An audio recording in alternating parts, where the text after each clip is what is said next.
3 dari kelas C1 Akuntansi dengan saya Sipan Wajah Febrianti dengan NPM 102200011 dan teman saya. Nama saya Subandi Pertiwi, NPM 102200010 dan teman saya. Nama saya Nurul Asia, NPM 102200016 dan teman saya. Saya Lili Febriani Putri dengan NPM 102200012. Pada kesempatan kali ini kami akan mempresentasikan salah satu materi mengenai analisis rasio keuangan sebagai salah satu tugas dari evaluasi tengah semester ganjil mata kuliah manajemen keuangan.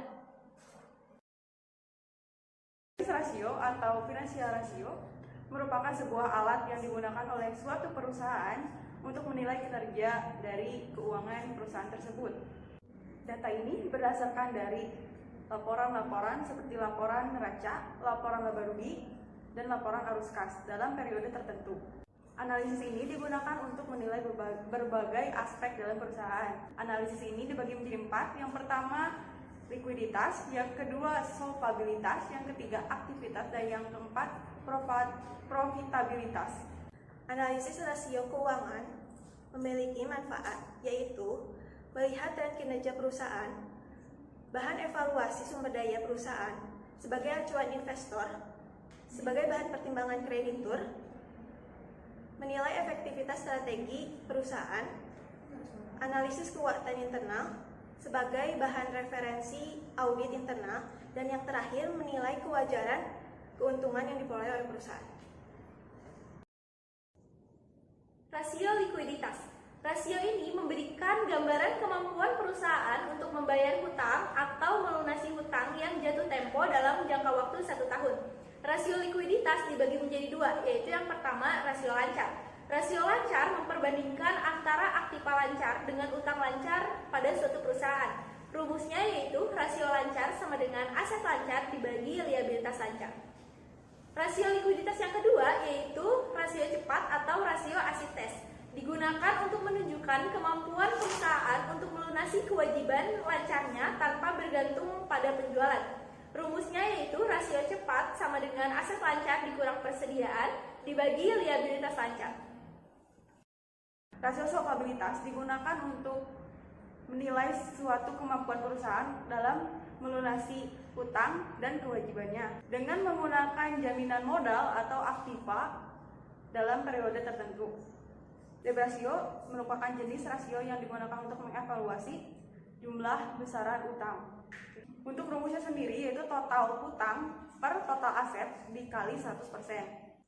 Debt equality ratio yaitu jenis rasio yang digunakan untuk ekuitas. Untuk rumusnya sendiri yaitu total hutang per ekuitas dikali 100%. Earnings ratio merupakan kemampuan perusahaan untuk melunasi hutang di masa depan. Untuk rumusnya sendiri yaitu laba sebelum pajak dan bunga per beban bunga dikali 100%. Yang selanjutnya ada rasio aktivitas, yaitu untuk mengetahui efisiensi organisasi dalam memanfaatkan asetnya untuk menghasilkan kas dan pendapatan. Jenis-jenisnya yaitu ada rasio perputaran total aset, yaitu untuk mengatur aktivitas, aset, dan kemampuan perusahaan menghasilkan penjualan melalui asetnya. Rumusnya yaitu penjualan bersih dibagi dengan total rata-rata. Yang kedua ada rasio perputaran aset lancar, yaitu sama seperti rasio perputaran, perbedaannya rasio perputaran aset lancar mengukur kemampuan perusahaan menghasilkan penjualan dari aset lancarnya. Rumusnya yaitu penjualan bersih dibagi dengan aset lancar rata-rata dikali 100%. Selanjutnya ada rasio perputaran modal kerja, yaitu membandingkan antara penjualan dengan modal bersih. Rumusnya yaitu modal kerja bersih atau penjualan dibagi dengan aktiva lancar dikurangi utang lancar. Yang terakhir ada rasio perputaran aktiva tetap, yaitu untuk membandingkan antara penjualan dengan aktiva tetap suatu perusahaan. Rumusnya penjualan dibagi aktiva tetap dikali 100%. Rasio probabilitas. Rasio ini memberikan gambaran terkait cara perusahaan menggunakan dan memanfaatkan aset secara menguntungkan. Berikut adalah rasio-rasio yang termasuk ke dalam rasio probabilitas. Yang pertama ada margin operasi. Margin operasi terdapat dari laba sebelum bunga dan pajak dibagi penjualan. Yang kedua, margin laba. Margin laba adalah margin neto yang dibagi penjualan. Yang ketiga, pengembalian aset total, yaitu dari laba neto dibagi total aset. Yang keempat, pengembalian atau atas ekuitas saham biasa, yaitu laba neto dibagi ekuitas saham biasa. Yang kelima, pengembalian atas modal yang diinvestasikan. Dirumuskan ROIC sama dengan EBIT dalam kurung 1 dikurangi T dibagi modal yang diinvestasikan total. Yang terakhir, ada rasio kemampuan dasar yang menghasilkan laba, yaitu dari EBIT dibagi total aset. Adapun contoh soal dari penerapan rasio keuangan ini adalah sebagai berikut. Pada pembahasan kali ini, kita akan menghitung rasio-rasio keuangan tahun 2002 untuk output produk dengan menggunakan data neraca dan laporan laba rugi. Berdasarkan data tersebut, kita akan menghitung rasio likuiditas, manajemen aset, manajemen utang, dan profitabilitas. Penyelesaiannya, pada rasio likuiditas, kita akan menggunakan rasio lancar sama dengan aktiva lancar dibagi kewajiban lancar, yaitu $1.000 dibagi $310 sama dengan 3,2. Penyelesaian yang kedua yaitu manajemen aktiva. Dengan rumus rasio perputaran persediaan sama dengan penjualan dibagi persediaan, yaitu $3.000 dibagi $615 sama dengan 4,9. Rasio perputaran total aktiva sama dengan penjualan dibagi total aktiva, yaitu $3.000 dibagi $2.000 sama dengan 1,5. Rasio perputaran aktiva tetap sama dengan penjualan dibagi aktiva tetap bersih, yaitu $3.000 dibagi $1.000 sama dengan 3,0. Penyelesaian ketiga ada manajemen utang. Rasio kelipatan pembayaran bunga sama dengan laba sebelum pajak dan bunga dibagi beban bunga.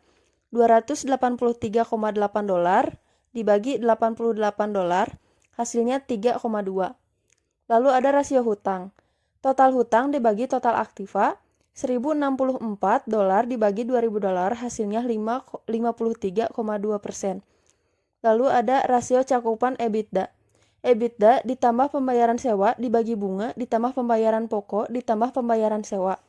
$411,8 dibagi $136, hasilnya 3,0.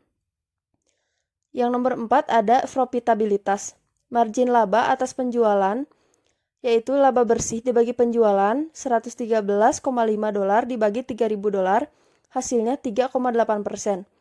Lalu ada BEP, yaitu EBIT dibagi total aktiva $283,8 dibagi $2.000, hasilnya 14,2%. Lalu ada ROA, yaitu laba bersih dibagi total aktiva $113,5 dibagi $2.000, hasilnya 5,7%. Lalu ada ROE laba bersih dibagi ekuitas biasa $113,5 dibagi $896, hasilnya 12,7%. Sekian yang dapat kami sampaikan. Mohon maaf apabila ada kesalahan. Wabillahi taufiq wal hidayah. Wassalamualaikum warahmatullahi wabarakatuh.